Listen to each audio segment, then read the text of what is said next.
안녕하세요. 절대값TV의 명품 PD 한PD입니다. 오늘은 최근에 급격하게 대출 규제를 하고 있는 금융시장에 대해서 한번 해보겠습니다. 이제 금융시장이 지금 금리 인상도 앞두고 있고 대출을 지금 틀어막고 있는 중이에요. 금융위원회 고승범 위원장이 출범하면서 대출 시장을, 대출 창구를 전방위적으로 지금 봉쇄하고 있어요. 오늘 벌써 그 네이버 블로그에 뜨더라고요. 농협중앙에서 전세자금 대출하고 주담보 대출 한 10월 달까지 금지를 하겠다. 안 된다고 그래요. 이제 벌써 이제 그런 정책이 이제 은행에 이제 영향을 끼치고 있는 거예요. 자, 이게 우리가 이제 금융위원회라는 게 기획재정부 소속이에요. 그러니까 기획재정부는 국가의 예산을 짜고 기획을 하고 실행하는 어떤 기관이라고 보면 재정, 국가의 재정까지. 그러나 이제 금융시장에 대한 정책 그리고 규제 뭐 그런 것을 통제하고 관리하는 데는 금융위원회다. 그러니까 기획재정부 소속이고 옛날로 보면 그 재정부 장관이라고 해야 되나요? 재경부 장관? 뭐 그거 같아요. 금융위원장이라는 게 금융위원회 위원장은 장관 대우예요. 장관 대우. 기획재정부가 너무 비대해지다 보니까 자 그걸 분리시켰던 것 같아요. 이 이명박 시절에. 자, 그런 기관에서 이제 대출을 바짝 조이게 정책을 내놓고 있어요. 자, 그것에 대해서 우리가 한번 자세히 좀 알아봐야 돼요. 금리 인상만으로는 지금의 자산 시장의 거품을 막지 못한다는 것을 알고 있어요. 모든 전문가들이 이야기를 하고 금리를 지금 상태에서 급격하게 올릴 수가 없어요. 미국 금리와 연동을 해서 또 올려야지. 미국이 금리 인상을 하면 우리도 올려야 되는데 우리가 먼저 올리기도 그렇고 먼저 급격하게 올리기도 그렇고 상황이 그렇다 보니까 그것만으로는 자산 시장, 자산의 거품 시장, 예를 들어서 부동산 시장, 뭐 아니면 핀테크 시장, 아니면 비트코인 시장, 뭐 그런 시장을 컨트롤하지 못한다. 자, 이렇게 판단하는 것 같아요. 정부의 금융위원회 입장에서는. 자, 그래서 대출을 조여서 자산 거품을 막아야 된다. 구조적, 뭐 시스템적 어떤 대응을 시작했다라고 보시면 될 것 같아요. 그것에 대해서는 여러 가지 문제점이 있어요. 그 문제점은 뒤에서 이야기해보고 고승범 금융위원장 후보자가 가계부채 관리를 위한 강력한 추가 대책 가능성을 시사했어요.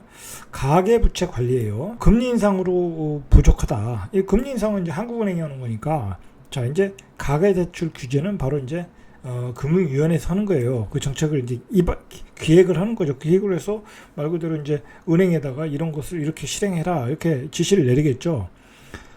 금리만 올려서는 가계비 폭증을 못 막고 대출 창구에 전방위적 봉쇄를 해야 된다라고 이제 어떤 정책을 선언을 했어요. 선언을 했다.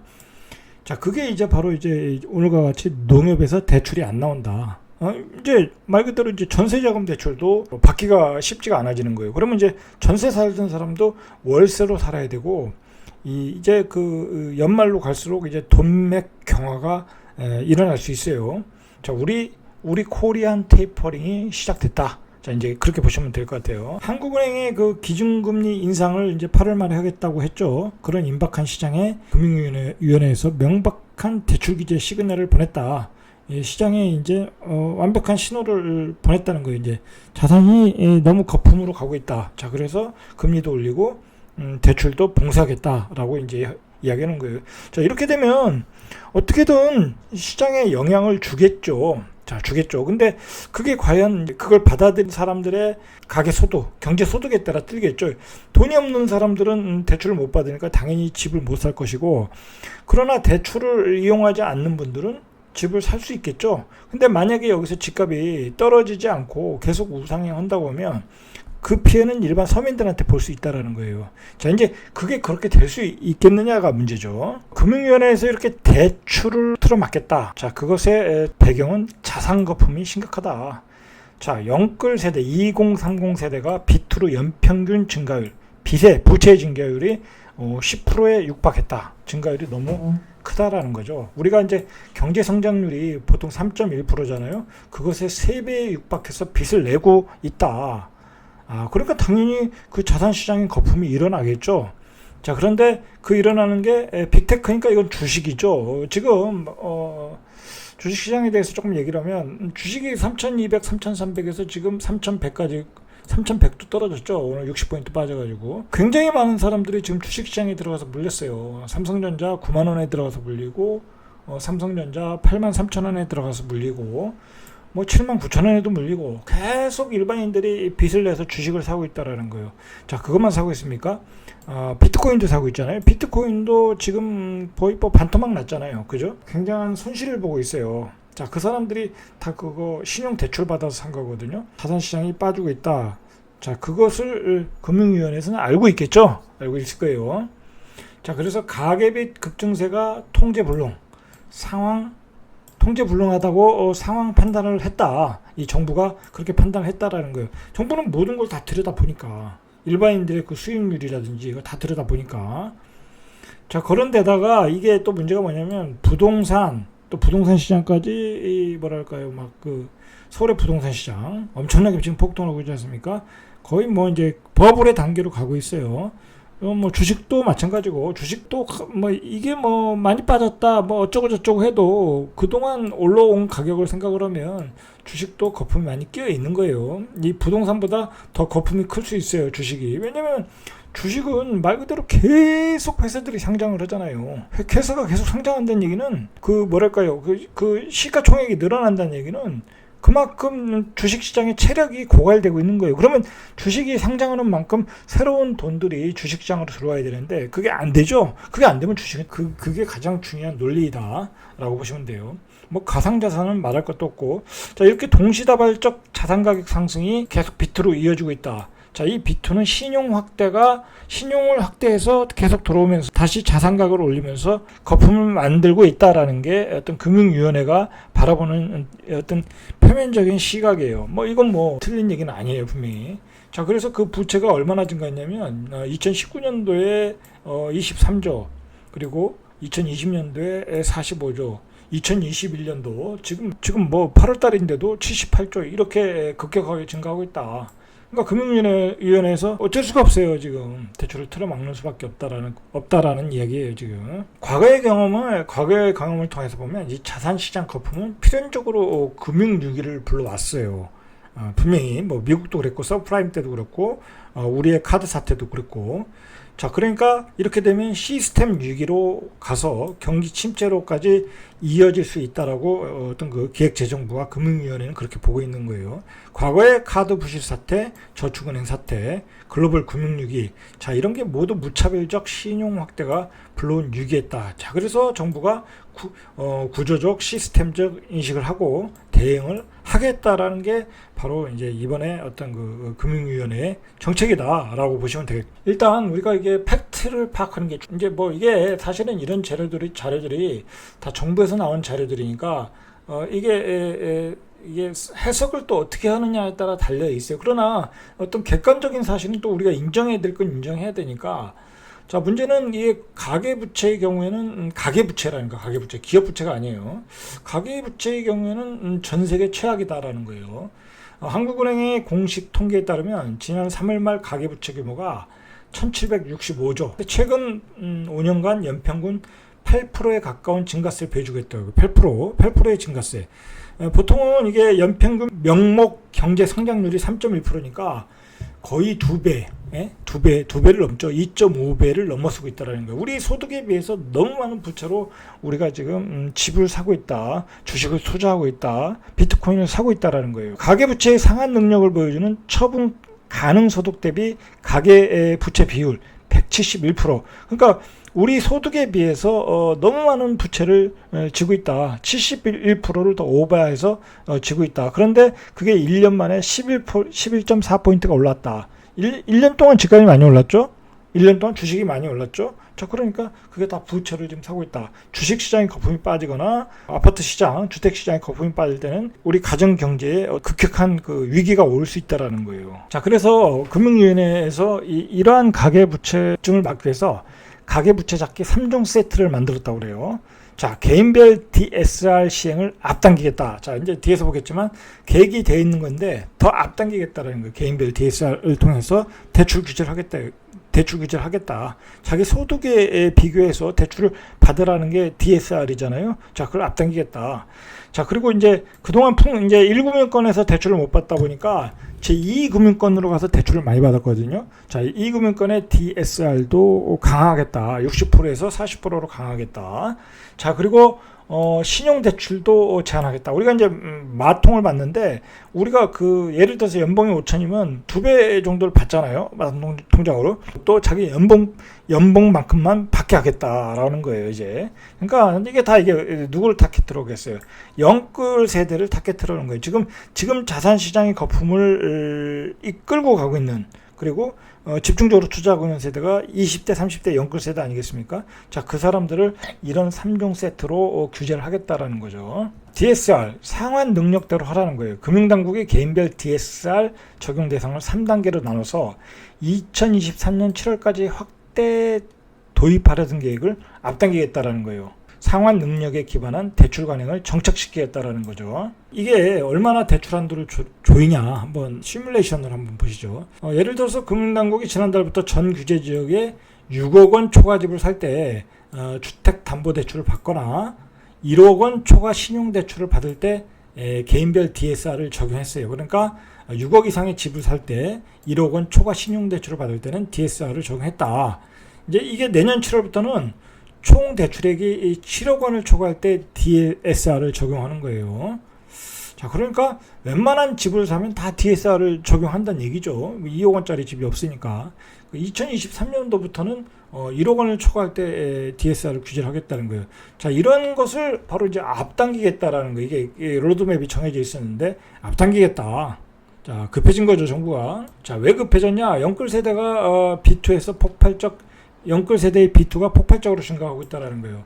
최근에 그 인터넷 뱅킹들이 많이 나왔잖아요. 그냥 뭐 이렇게 몇 번 단추만 누르면 대출이 실행되는 그런 은행들이 많이 생겼잖아요. 자, 그래서 그런 대출을 통해서 2030의 대출이 증가했다. 지난 한 해 동안 그 3개 이상의 금융회사에서 대출을 받은 다중채무자, 여러 금융기관에서 이제 대출을 받은 사람들이죠. 이 2030의 대출 잔액이 130조래요. 130조. 어마어마하게 큰 거예요. 1년 전에 비해서 16% 증가했다. 자, 그러니까 이게 만약에 여기서 부동산 시장이 붕괴하거나 주식 시장이 붕괴하거나 하면 진짜 이 대출 받은 사람들은 엄청난 피해를 보는 거예요. 지금 주식 시장이 그렇지 않습니까? 이미 3,250, 80 찍고 한 200포인트 빠졌으니까 거의 10%, 뭐 대형주는 뭐 10%, 20% 빠졌지만 개별주들은 반토막 이상 난 것들이 허다해요. 주식시장은 완전히 지금 사실상 초토화 됐어요. 특히 그 부실 가능성이 높은 20대 카드론 대출 잔액이 8조 원, 같은 기간보다 16.6% 늘어났다. 이 악성 대출이죠. 악성 대출. 이게 16.6%나 늘어났다. 금융시장이 지금 불안하게 움직이고 있다는 것을 정부가 들여다보고 있다는 거죠. 자, 그래서 정부가 현재 은행의 DSR 40%가 적용되는데, 자, 이제 제2금융권도 이제 40%로 대출을 규제하겠다. 현재는 60%까지 되니까. 자, 그래서 금융권에서 고승범 후보자 취임 이후에 금융당국이 제2금융권의 DSR 규제를 40%로 낮출 것이라고 전망을 하고 있어요. 지금 금융위가 올해 가계대출 증가율을 연 5%에서 6%로 잡겠다고 그래요. 내년에는 4%, 지금 8% 정도가 나오고 있으니까 너무 지나치다. 자, 그래서 연 5%, 6%로 잡겠다. 자, 이렇게 되니까 어떻게 되겠어요?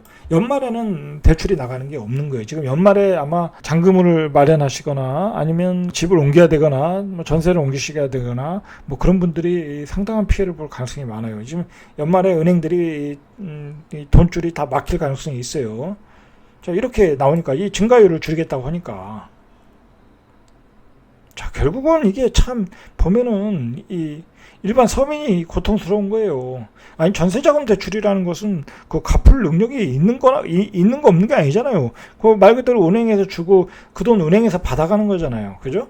그게 무슨 뭐 어떤 악성 부채도 아닌데. 자, 정부가 파악할 때 이 가계 부채뿐만 아니라 누락된 부채도 심각하다고 그래요. 기존 통계에서 누락된 개인 부채를 합치면 국내 가계 부채가 3천조. 참, 이게 알 수가 없는 거예요, 알 수가. 자, 키움증권 리서치 센터에 따르면은 지난 3월 말 기준 상대적으로 위험도가 높은 개인사업자, 자영업자들이겠죠. 그리고 복식부기 대상 개인사업자 대출이 254조, 임대보증금 채무가 870조 원, 자, 포함해서 가계부채가 3170조 원. 이게 얼마나 많은 금액이냐? 가처분 소득 대비 230%.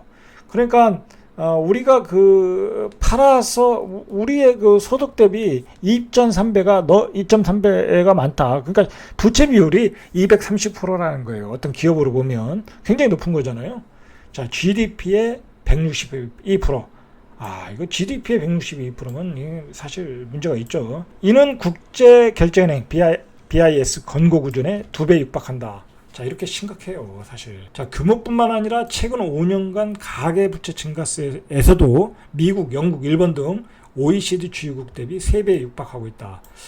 이런 거 보면 참, 우리의 그 자산이 빠지면은 참 무섭게 빠질 수도 있다. 후유증이 클 수도 있다고 생각이 되네요. 어쨌든 이렇게 수치상으로 높게 나오잖아요. 어마무시하게 나오고 제가 계속 이제 이야기하지만 다주택자들은 계속 현금화를 해라. 너무 무리한 투자를 하지 말아라. 그리고 뭐 팔고 또 사고 그러지 말아라. 그거 계속 중독되거든요. 사람이 자꾸 샀는데 이 집이 요즘은 그냥 주식 종목처럼 돼가지고 어느 지방 뭐 가서 막 돌려가면서 올라간다고 생각하니까 계속 사는 거예요. 사람들이 물량을 안 내놓으니까 계속 가격이 올라가는 것 뿐이죠. 사실 시장에 내가 매물을 내놓으면 팔면 매물이 안 나오니까 가격이 올라가는 어떤 그런 착시 현상이거든요. 근데 사람들은 사면 무조건 오른다고 생각하니까 계속 사모은다. 자, 이게 거품이 빠지면 무섭게 빠질 수 있다라는 거예요. 자, 조심하셔야 돼요. 다주택자들은. 누누이 강조하지만 그 정부가 이 고승범 위원장이 이런 편을 썼던 것 같아요. 퍼펙트 스톰을 경고하고 있다.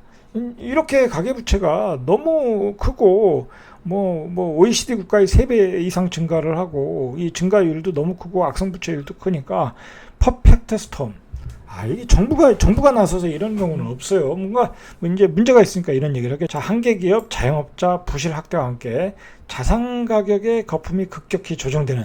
자, 그러니까 이제 금리도 올라가 대출 봉쇄하면 이제 한계 기업들이 나가 떨어지겠죠. 자영업자들도 이제 나가 떨어지신 분도 있을 거고, 자산도 빠질 거고.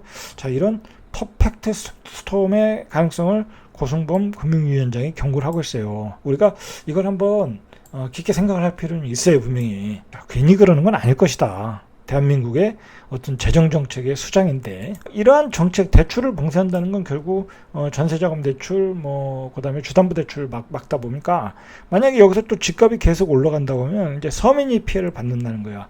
서민들은 대출을 못 받으면 집을 못 사는데, 현금 부자들은 집을 계속 살 수 있잖아요. 근데 집값이 또 계속해서 올라가. 그러면 이제 서민들이 피해를 볼 수 있다. 이제 그게 왜 그러냐면, 이 정부의 정책이 시장 경제면은 말 그대로 거품이 가라앉을 수 있는 충분한 거리가 환경이 되는데, 이 정부가 지금 이 좌파 정부가 유통시장의 물량을 말리고 있잖아요. 양도소득세 82% 때문에 시장에 매물을 내놓을 수가 없는 상황이기 때문에 그런 구조적으로 어떤 폭등장을 만들어놨기 때문에 이게 시장이 또 기형적으로 계속 거품을 만드는 거예요. 정부는 지금 그 반쪽만 생각하는 거야. 대출만 막으면 이 이 자산시장이 이제 거품이 거칠 거라고 생각을 하는데, 안 그러면 어떻게 되냐? 안 그럴 때는 서민이 피해를 본다라는 얘기예요. 이 얘기는. 그리고 최근의 가계부채 상승의 원인은 기존의 일반 주담보와 신용대출, 자, 그것보다는 서민들이 주로 이용하는 정책 모기지 어떤 집단 대출의 성격이라는 거예요. 즉 금융당국이 가계부채 관리를 강화할 경우 무주택자나 저신용자들이 먼저 타격을 받을 수 있다는 얘기죠. 자, 그 얘기예요. 사실 전세자금 대출은 악성대출이 아니거든요. 주택담보대출도 그렇게 악성대출이 아니거든요. 벌써 DTI 규정에 DTI 적용해가지고 40%에서 60% 받기 때문에 다 회수해서 갈 수가 있어요. 집값이 반값으로 폭락하지 않는 한.